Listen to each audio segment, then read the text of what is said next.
Hi, and welcome to the second video where we continue our initial study of learning theory. So just to quickly recap what we looked at in the previous video, right? We looked at, we started to try and argue that if we train a machine learning model, then at least under some statistical assumptions, we can actually trust that the in-sample error and out-of-sample error are close, where the in-sample error is the performance or the number of mistakes that we make on the training data, and the out-of-sample error is the probability of making a mistake when we get a new data item. Right? And what we did was we started by looking at this simple setup where the hypothesis set contains just a single hypothesis H, right?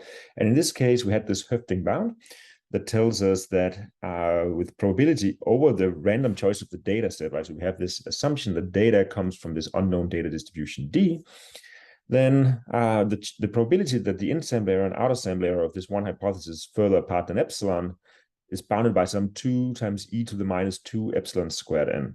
Right, so the more training examples we have, the closer we can trust that the in-sample error and out-of-sample error is of this hypothesis. Right, and the intuition is that if we have lots of training data, then it's very likely that the in-sample error of the hypothesis of this fixed one hypothesis is close to the out-sample error. Right, and here the randomness in highly likely is over the choice of the training data. Right, so it's the training data that's random. Okay, and then we also just briefly discussed that in real life we just have a data set. And the way one should interpret this is that at least if the data was actually obtained by drawing independent samples from some unknown distribution, then it would actually be highly likely that the in-sample error and out-of-sample error are close. Right? And this is, as we also tried to argue, this is kind of the best statement we can hope to prove. Okay. But of course, if you just have a single hypothesis in your hypothesis, then there's really no learning going on, right? Because your algorithm always outputs the same, so you're not using the data in any way to guide your decisions, right? So what we actually do in machine learning, as we also saw several examples of both decision trees and the perceptron, is that we have this learning algorithm that somehow searches for a good hypothesis, let's call it H star, that we would like to output. Right, and the idea in these previous learning algorithms was, of course, to find an H stars or a hypothesis that has a small in-sample error, right? So one that classifies most of the training data correctly. And then we just hoped that the in-sample error and out-of-sample error are close, because then it would also be the case that the out-of-sample error is small, right? So the question is whether this formula we have here at the top, you can just say, okay, this says that if I have just a fixed hypothesis H, then the in-sample error and out-of-sample error are going to be close with good probability. So the question is, can we just immediately say, oh, I'll just plug in this H star that the learning algorithm returns into this formula, and then we can say, well, the probability that the in-sample error of this H star is close to the out-of-sample error of H star is high, right? Or the probability that the far apart is small. Right. So of course, this is something we could ask ourselves. Can we just use this formula directly, this Hoeffding bound? And the answer to this is no. And the reason why we cannot do this is that this H star that the algorithm returns, it actually depends on the training data, right? It depends on these random choices that are made, or the random drawing of this training data. So H star is dependent on the training data. And that is why we cannot really plug it into this Hoeffding's inequality. This just talks about a fixed hypothesis, and therefore it's independent of the data that we draw when we get our training data. Okay, so really we cannot just plug in H star, right? So the Hoeffding bound doesn't hold when this H star is dependent on the training data. Okay, so maybe we also just try to show an example of what intuitively could go wrong. Right, so let's say our hypothesis have m different hypotheses, right? There are tons of them. Let's say m is huge. And let's say that it actually happened to be the case that all these hypotheses, they actually have an out-of-sample error of a half, right? So on half the training data, they return the correct prediction, and on half the training data, they return the wrong prediction. Okay, so they're all really poor hypotheses. Okay, so in some sense we can say, okay, so let's look at all these different hypotheses. There's m different ones of them, and let's see what happens when we draw a training data set. Right, so let's say we get a training data set, and let's just say for simplicity that all the true labels are 1 on this training data set. Okay, and maybe all these hypotheses m, they are -1 with on 50% of all data in the universe, and the plus one on the remaining 50%. Right? And all true labels are 1. Okay. So what would happen now, if you think about it, since this outer sample error of this first hypothesis is 50%, when we draw the training data, when we draw these n examples, well, basically what's going to happen is that like something like half of them, of the labels we'll see, will be 1, meaning that they would be correct, and the other half is -1, meaning that they'd be wrong. Right? So it's kind of like just a coin toss. Whenever I get a training example, I kind of flip a coin whether the training example I got was one where this hypothesis is correct or one where it's wrong. Right? So this is again just intuition; it's not completely formal, but basically the idea is that if the outer sample error is 50%, then if I look at one of these hypotheses and I draw n training examples, then every single one of them will be a random coin toss whether it's correct or wrong. And if I have m of them, right, I'm going to see all these bit strings, right? And if we assume that all these correct and wrong bit or coin tosses, if they were independent, right, then we get all these random bit strings with ones and -1s.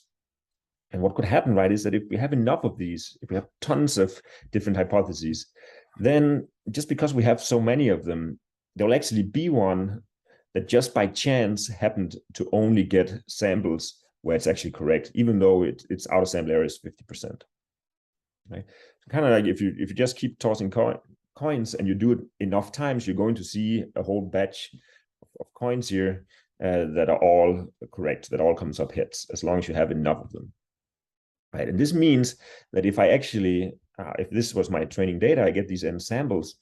If I look through all my hypotheses, then this one here will actually have an in-sample error of 0, right? It'll be perfect on the training data, even though we know that its outer sample error is 50%.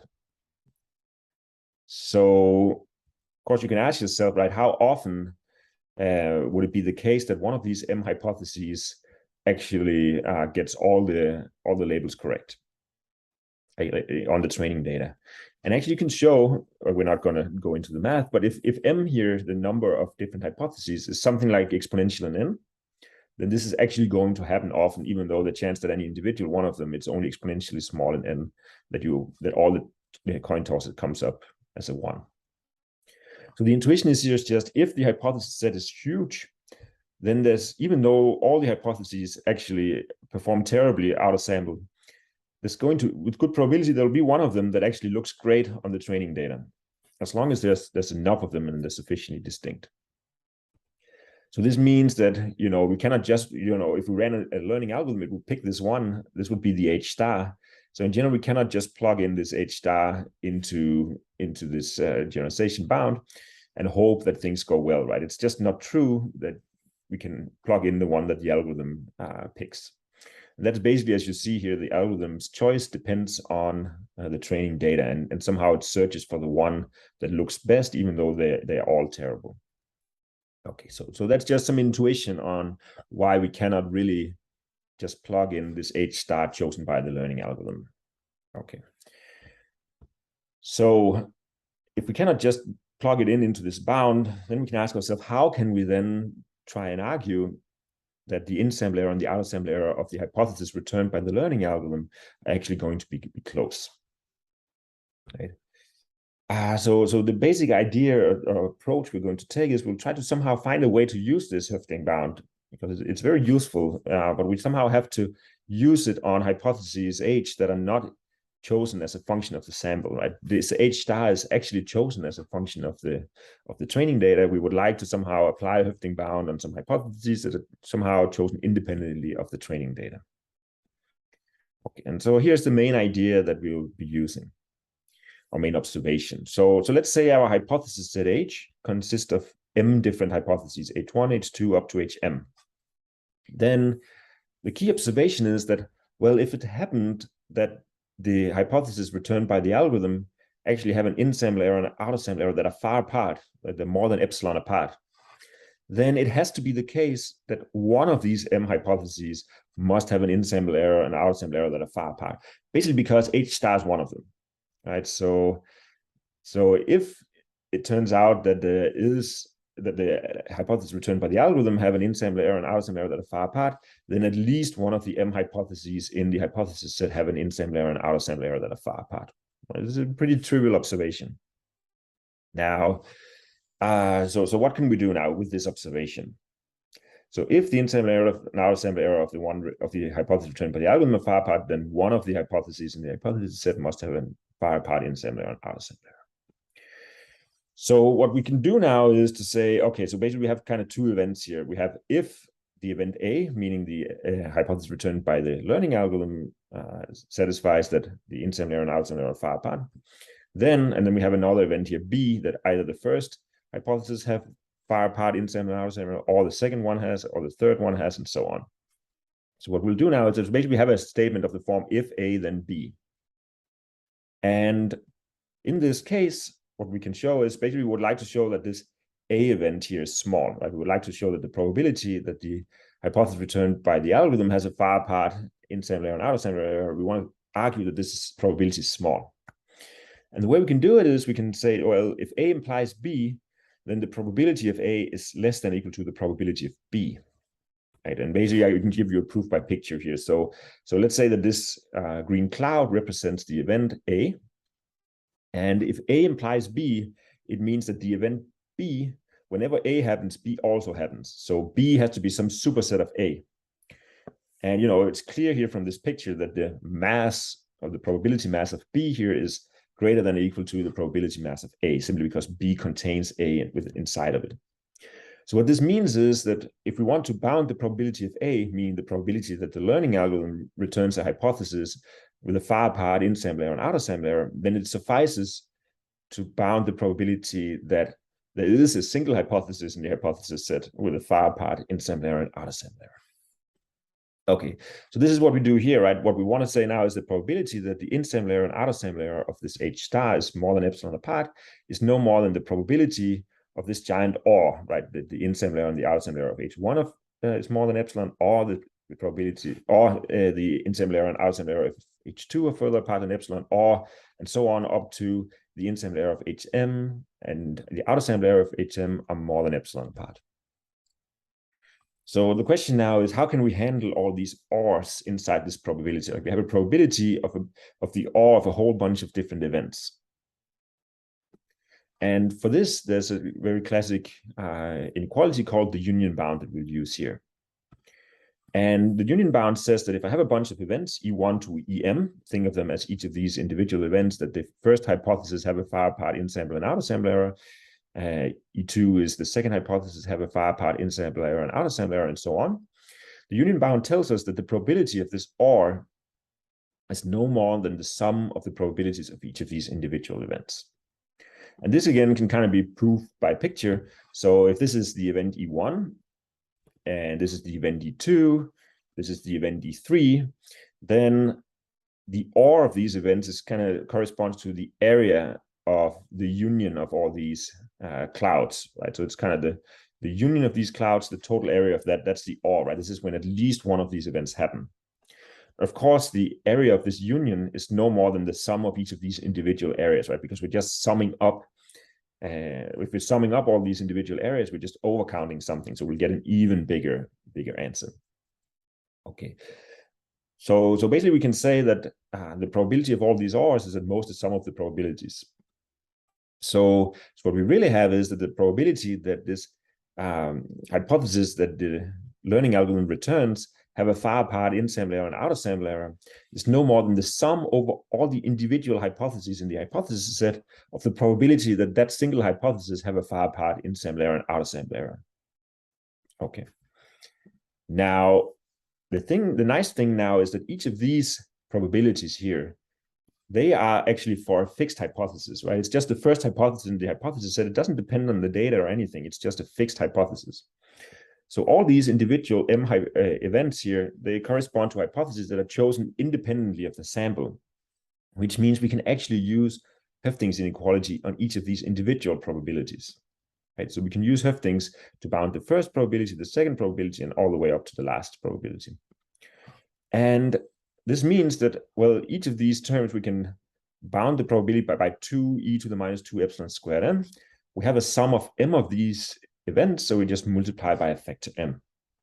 Right, so what we conclude now is that the probability that the in-sample error and the out-of-sample error of the hypotheses returned by the learning algorithm are more than epsilon apart is no more than 2 times m times e to the minus 2 epsilon squared n. Okay, so we've now actually given a way to relate the in-sample error and out-of-sample error of the hypothesis returned by the learning algorithm. Right. So maybe we can just look at a few examples of how you can evaluate this formula, right? So let's say I only have n training examples, but I have 1,000 hypotheses. Then this bound really doesn't give us anything useful, right? If we try to ask, what is the chance that the in-sample error and out-of-sample error of, sorry, this should be an H star, are further apart than 0.1? Well, this is less than or equal to, well, you plug in the 1,000 here, you have the factor 2, so that's a factor 2,000, and then you have this e to the minus 0.2 up here if n is just 10 and epsilon is 0.1. So this is something like more than 1,000. So of course, the probability, this is a meaningless statement about a probability, right? We could also look at, this is the case that in the previous video, we saw that if you just have fixed hypotheses, then the chance that they're within 50% of each other is actually, that they're more than 50% apart is small. Here, we can no longer argue this if this is an H star, right? So this is the one returned by the learning algorithm.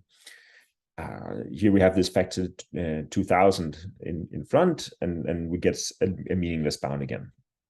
Okay, so with just 10 samples, if you're searching through a hypothesis set of 1,000 hypotheses, then this is not really going to give you anything. Now, on the other hand, if you go up to 1,000 training examples and we're searching through a hypothesis set with 1,000 hypotheses, then we can actually get really strong results here. So again, this should be an H star. So the probability that the in-sample error and out-of-sample error of the hypothesis returned by the learning algorithm are more than 0.1 apart. It's no more than, well, we still have this factor 2,000 here. But up here in the exponent, right, our n is 1,000. And epsilon squared is only 1 over 100. So we get e to the minus 20.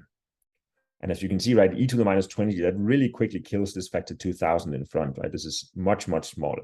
So we get something like 4 times 1 over a million. Okay, so basically, if we have 1,000 training examples and we're searching through a hypothesis set of up to 1,000 hypotheses, then actually the one we return, the in-sample error and out-of-sample error of it will be within 10%, except with probability that's almost 1 over a million. It's basically 4 over a million, right? And we can also do what is the probability that they're within 1% of each other, the in-sample error and out-of-sample error. This we cannot really argue about. This 0.01 as our epsilon, it squares in the exponent, so we're not really getting anywhere. But again, if we go all the way up to, say, 1 million training examples, then we can actually say something with just the chance that they're within 1%, the in-sample error and out-of-sample error, the chance that they're further apart than 1% is super small, right? 2,000 in front, but e to the minus 200, right? This is astronomically small, right? So it's super unlikely that they will be further apart than 1% if you have 1 million training examples. Okay. So this is basically what we proved using this Hoeffding bound and the union bound. And if we try to interpret it, it basically says that, well, if I have more data, n, right? If n grows, then I can give a stronger guarantee on the probability that the in-sample error and out-of-sample error of the hypothesis returned by the learning algorithm are close. Right? So more data helps. Now, the other thing that's kind of an interesting takeaway message is that the more complex a hypothesis set I choose, meaning the more hypotheses m that are in there, then the closeness of these to the guarantee I can give you gets weaker. Which is very intuitive, right? If you use a very complicated model with tons of parameters to choose, meaning that there are lots of different hypotheses you can choose from, then you need more data in order to trust that the in-sample error and out-of-sample error are close, right?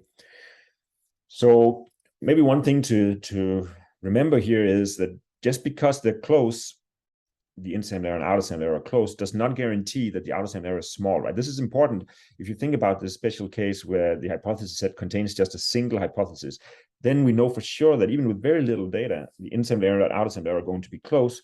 But the downside is that the in-sample error is just going to be large, right? So it doesn't really help us that the in-sample error and out-of-sample error are close if they're both big, right? So this is really, again, a trade-off, right? You want to have a complicated enough hypothesis set H that you can actually find something with good in-sample error. But on the other hand, the more complicated this hypothesis set is, the more training data you need. Okay. So the best that we can hope for is really that we can actually obtain a small in-sample error while using a small hypothesis set, one that's not very complicated. Right? That's a basic takeaway message from this theoretical statement. And this statement, even though we make some statistical assumptions about how data was generated, the intuition behind it that more training data helps in guaranteeing closeness of in-sample error and out-of-sample error, this is still true in general, right? And also, the more complicated the model we use, in general, this means that we cannot really trust that the in-sample error and out-of-sample error are going to be close.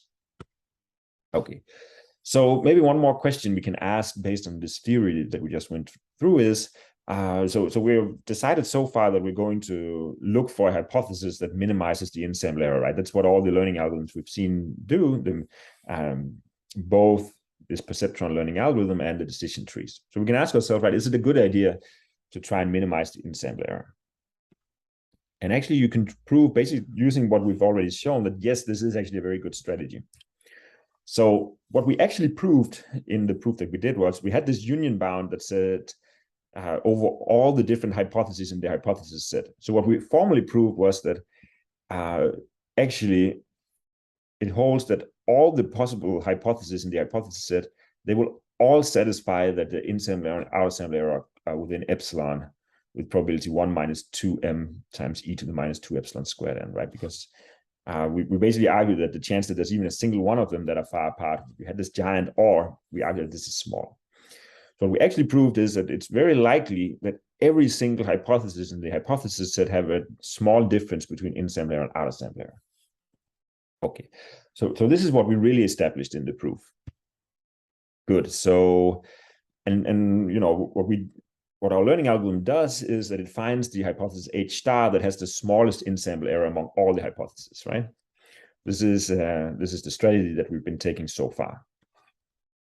So, okay, so let's try to relate the out-of-sample error of this H star to the out-of-sample error of any other hypothesis H prime that is in the hypothesis set, right? So we want to say that choosing H star, the one that minimizes the in-sample error, cannot be too much worse than choosing any other hypothesis.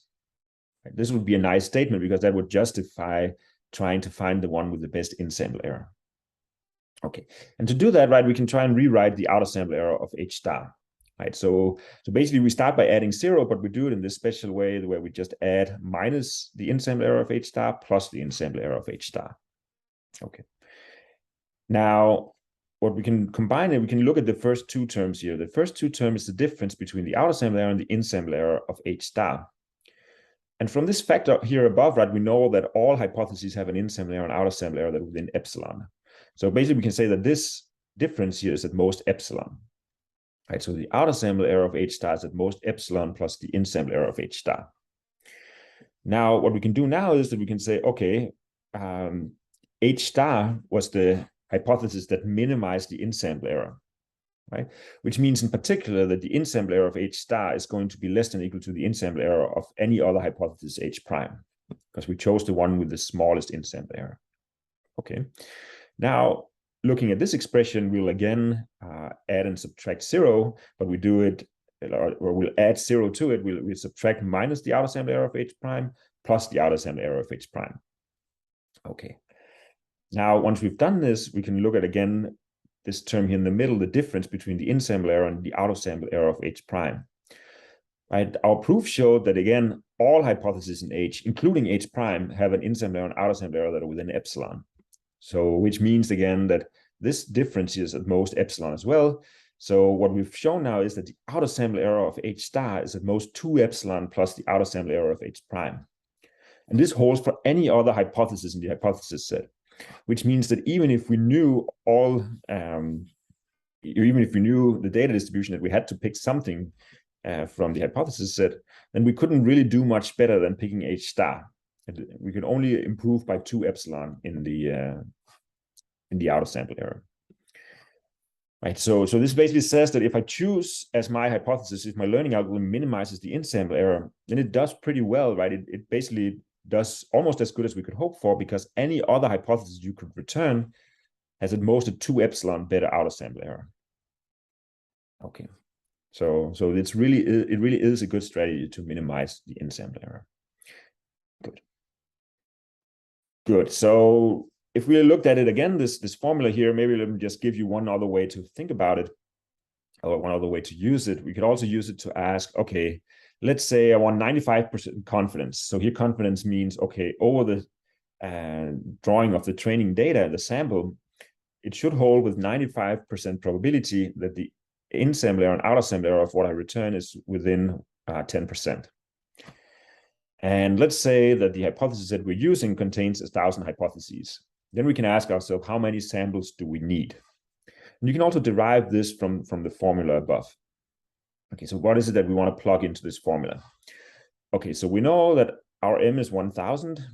We know that the epsilon we're interested in is 0.1. And then we want to say with 95% confidence, which means that the probability that we want to say that the probability that they're further apart than 0.1 should be at most 0.05. So we want this right-hand side to be 0.05 at most. So the epsilon is 0.1, the M is 1,000, and we want this right-hand side 2m e to the minus 2 epsilon squared n that evaluates to 2,000 e to the minus n over 50. We want this to be at most 0.05. Okay, so we can just rearrange the inequality. So what we can do is we'll multiply over the e to the minus n over 50. We divide by the 0.05, which gives us 40,000 should be less than e to the n over 50. We take the natural log on both sides. So we need 50. So we get n over here, we multiply the 50 to the other side. So then we get 50 log 40,000 should be less than n. And if you will use a calculator and plug it in, you can see that this is implied by having a number of training samples n that's at least 530.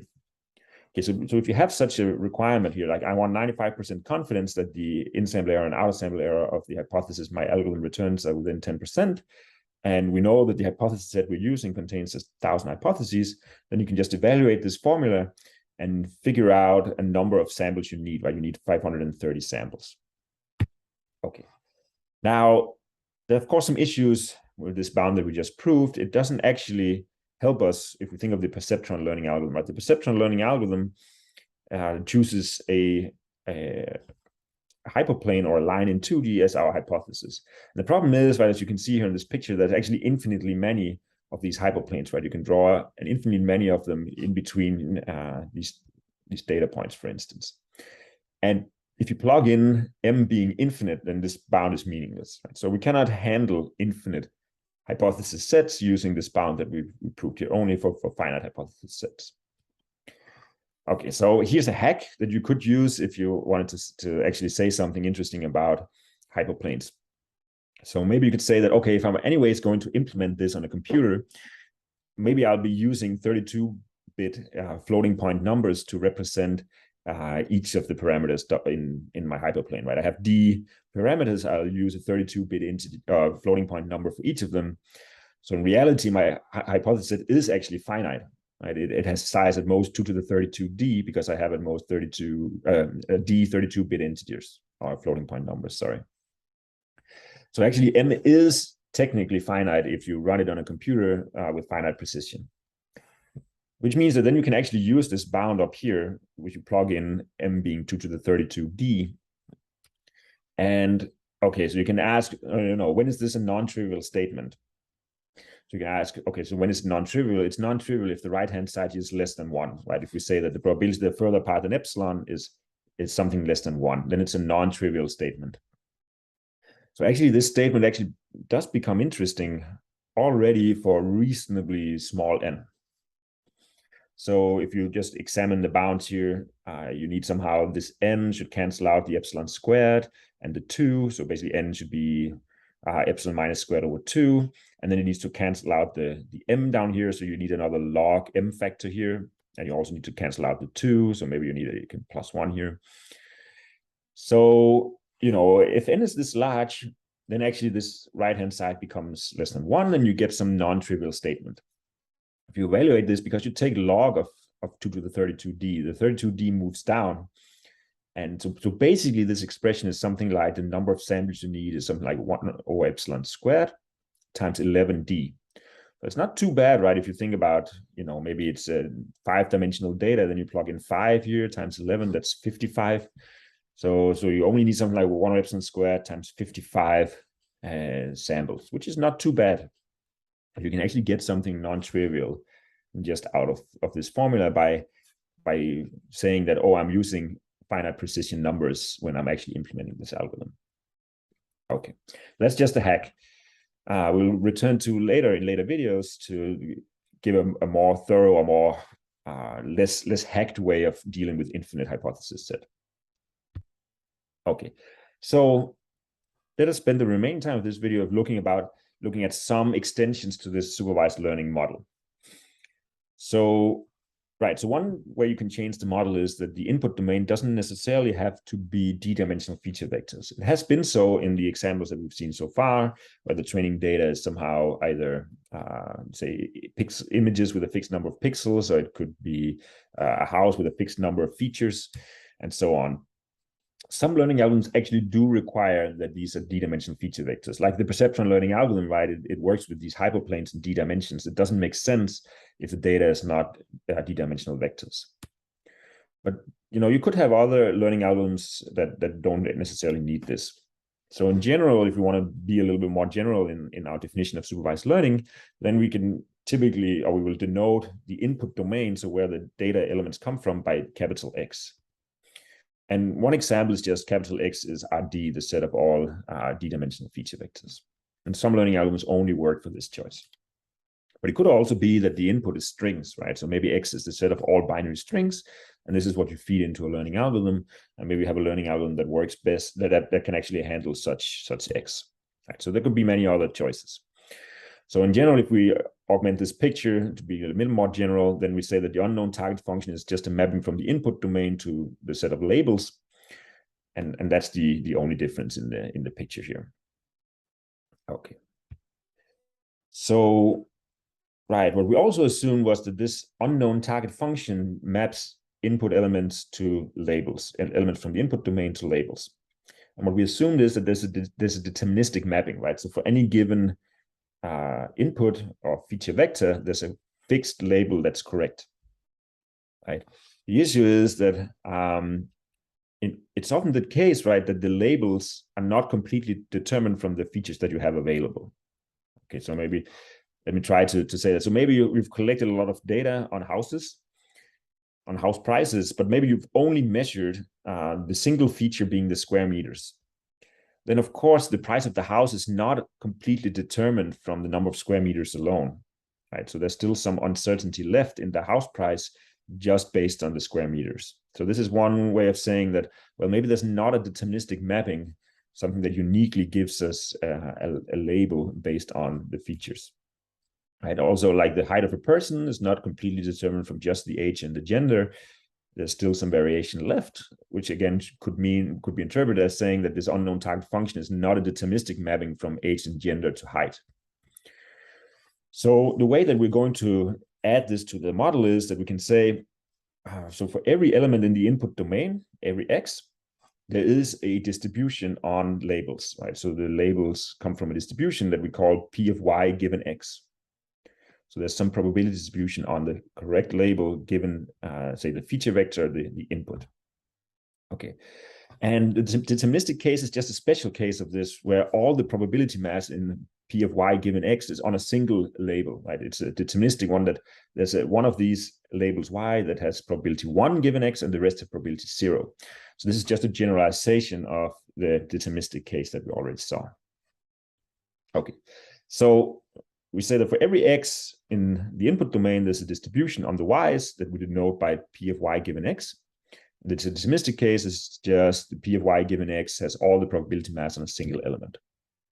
Now, with this extension of the way data is generated, the way that it's training data, the assumption on how training data is derived is that we still think of drawing the feature vectors of the input elements as independent samples from this unknown input distribution D.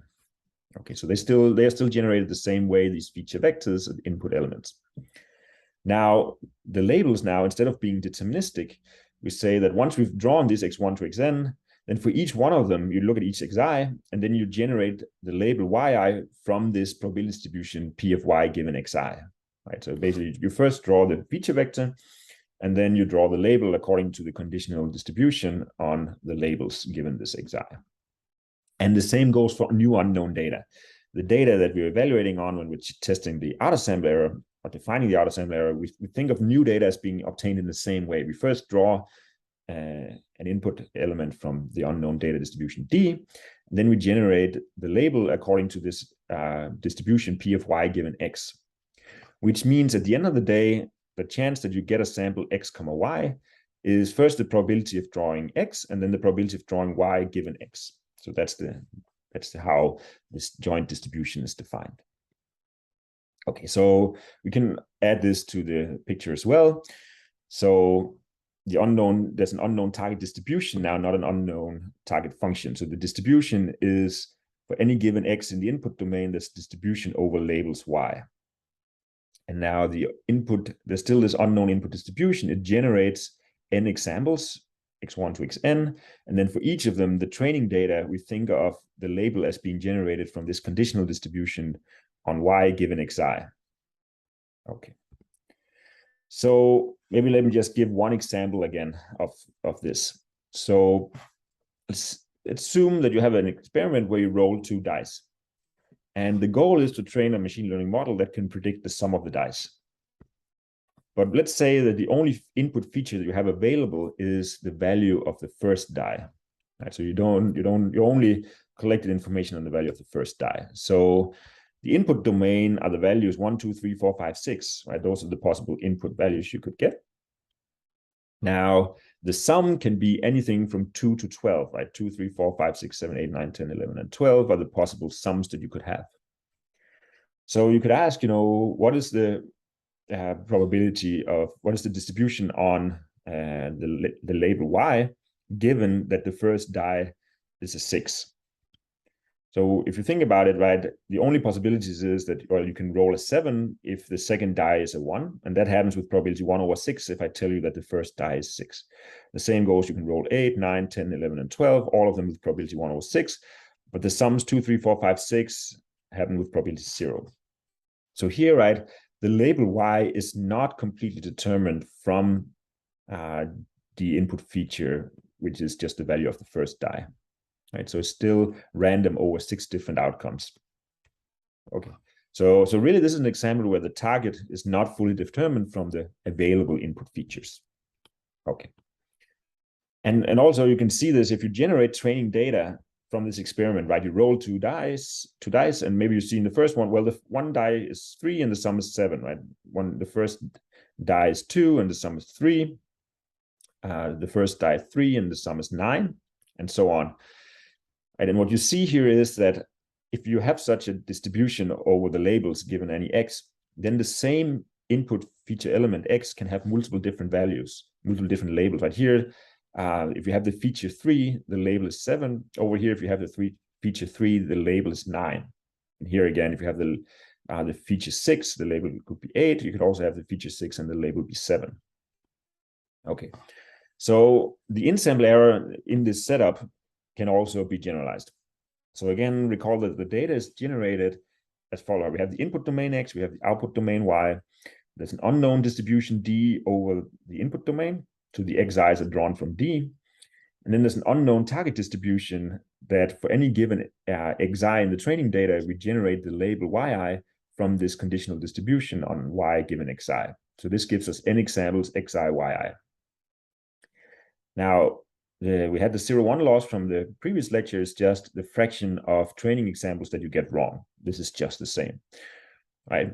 And in general, for other loss functions, we can still define the in-sample loss as the average over all the training examples of the loss applied to this label and this prediction h of xi.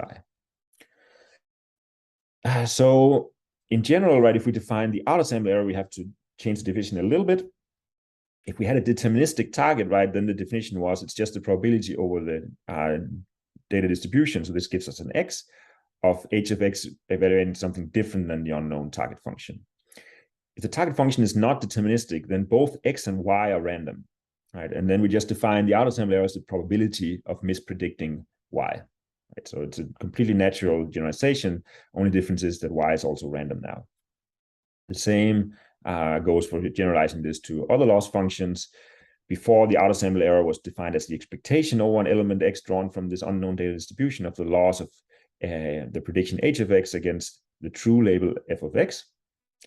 But now, for if it's not a deterministic thing, then the true label is drawn randomly from this conditional distribution on given x, and the outer sample error is just the expectation over both x and y of this loss of the prediction made on x and the true label that you draw from this distribution of y. Okay, so what can we conclude, right? So one thing to remember, right, we proved before, we used this Hoeffding bound to prove that the in-sample error and outer-sample error, the chance that they're far apart is small if you have lots of training data and the hypothesis set is simple.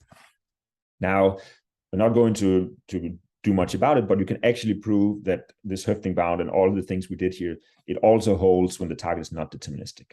Okay, so nothing changes. This is still a valid statement.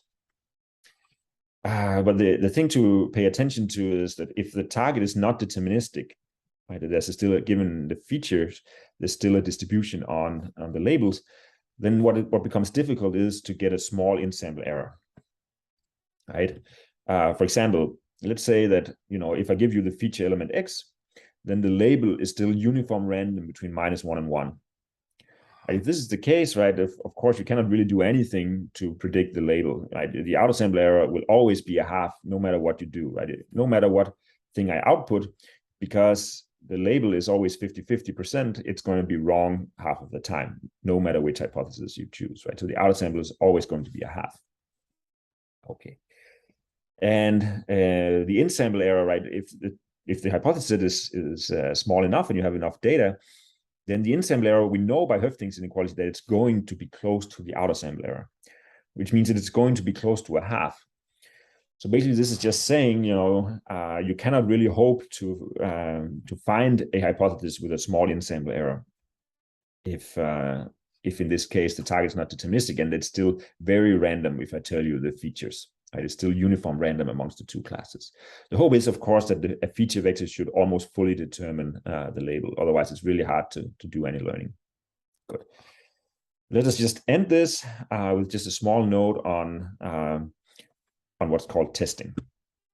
Right. So this formula that we just showed, it gives us a way to bound the outer sample error of a hypothesis that we trained, right? Because if I train the machine learning model, I know my H star and I can evaluate its in-sample error, right? I can just look at it.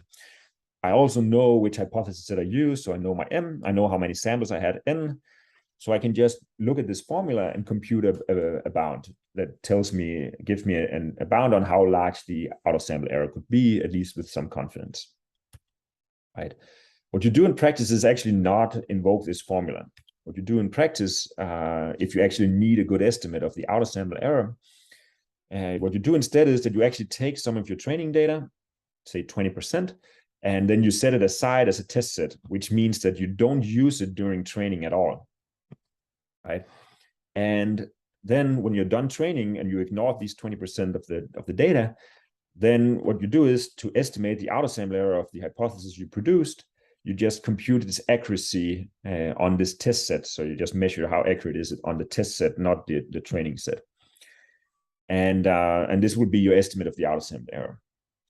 And so for now, we'll just mention it, but we'll return later to justify why this is a really good idea to do this in practice. Okay, and there's also a theoretical justification for this. Okay, so what's the point of this formula up here if we're not going to use it to bound the outer sample error? Well, the point is that it already told us something about learning, right? It justified why it makes sense, for instance, to try to minimize the in-sample error, because the in-sample error and out-sample error are going to be close, at least under some reasonable statistical assumptions. It also tells us something that more training data helps and so on, right? So it really gives a theoretical justification for why we're doing learning the way we are. Good. So, but we'll return later to argue about these test sets and try to motivate those as well.